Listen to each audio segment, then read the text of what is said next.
புரட்சித் தலைவர் எம்ஜிஆர் அவர்கள் தான் முதலமைச்சராக பொறுப்பேற்று நிறைவேற்றிய பல திட்டங்களுள் மகத்தான திட்டமாக போற்றப்படுவது ஏழை குழந்தைகளுக்கான சத்துணவு திட்டம். எம்ஜிஆர் அவர்கள் தன் இளமை காலத்தில் வறுமையின் கொடுமையை அறிந்திருந்தார். எனவே தான் முதலமைச்சரான பின் பள்ளி குழந்தைகளின் ஆரோக்கியத்தை பற்றி எம்ஜிஆர் அவர்கள் பெரிதும் அக்கறை காட்டினார். பள்ளிகளில் படிக்கும் ஏழை குழந்தைகள் பலர் சத்தான உணவு இன்றி மெலிந்தும் நோய்வாய்ப்பட்டும் இருப்பதைக் கண்டு மனம் வருந்தினார் எம்ஜிஆர்.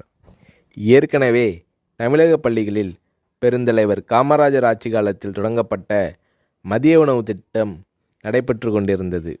எம்ஜிஆர் அத்திட்டத்தை 1/7/1982 அன்று சத்துணவு திட்டம் என்ற பெயரில் பயனுள்ள திட்டமாக மாற்றினார்.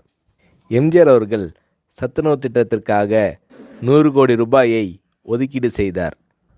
முட்டை, காய்கறிகள் அதிகம் கலந்த சத்துள்ள உணவு 5 முதல் 14 வயது வரை உள்ள குழந்தைகளுக்கு வழங்கப்பட வேண்டும் என்பதே சத்துணவு திட்டத்தின் குறிக்கோளாகும்.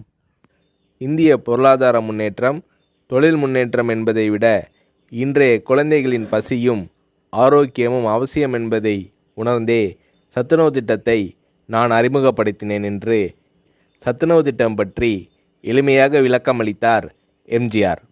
எம்ஜிஆர் அவர்கள் அறிமுகம் செய்த சத்துணவு திட்டத்தை உலகமே வியந்து பாராட்டியது. மேலை நாட்டு தலைவர்கள் மற்றும் மக்கள் தொண்டு அமைப்புகளும் இத்திட்டத்தால் ஈர்க்கப்பட்டனர். ஏழை குழந்தைகளின் ஆரோக்கியத்தை பற்றி அக்கறை கொண்ட தலைவர் தமிழக முதல்வர் எம்ஜிஆர் தான் என்று மேலை நாடுகள் எல்லாம் எம்ஜிஆர் அவர்களை போற்றி பாராட்டின. எம்ஜிஆர் அவர்கள் தான் முதலமைச்சராக பதவி வகித்த போது தீட்டிய நல்ல பல திட்டங்களால் எம்ஜிஆர் அவர்களை புரட்சித் தலைவர் என்று மக்கள் பாராட்டத் தொடங்கினர்.